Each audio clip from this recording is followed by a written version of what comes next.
The Washington State Legislature is slated to convene for their 2025 session next week, and they'll have to deal with a multi-billion-dollar shortfall. Today in Olympia, Governor-elect Bob Ferguson discussed the upcoming session with lawmakers. But as reporter Albert James says, not everyone is on the same page. As legislators gather in Olympia to debate ideas on housing, education, and health care, overshadowing them is a projected budget shortfall of over $12 billion over the next 4 years. We know we have a pretty significant budget shortfall this year, and so that's going to be a challenge for us in accomplishing these goals that we have. Democrats hold majorities in both the House and the Senate. They say they're going to sift through the budget to find savings, like delaying the expansion of some social programs. But they ultimately believe it'll take new sources of money like a wealth tax or a high earner payroll tax to address the shortfall. We are going to need additional revenue to pay for the investments that the people of the state want us to be making in a prosperous future for Washington. Republicans, though, blame overspending and say cuts are the only way to address the budget deficit.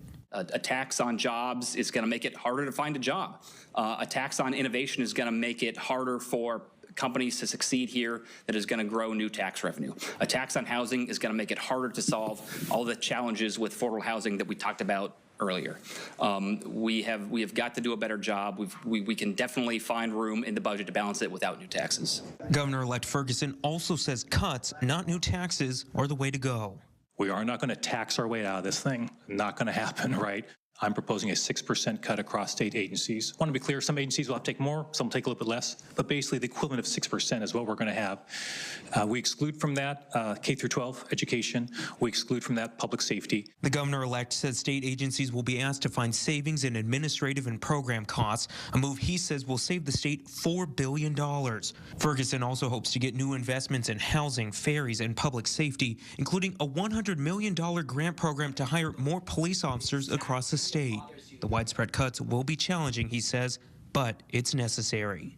I'm trying to communicate, okay, to the people of the state of Washington and to state agencies that this is how we need to operate when you're facing a $12–14 billion shortfall. The 2025 legislative session kicks off on Monday. Governor Inslee gives his final State of the State address on Tuesday, and Governor-elect Ferguson's inauguration will take place on Wednesday. At the state capitol in Olympia, I'm Albert James reporting.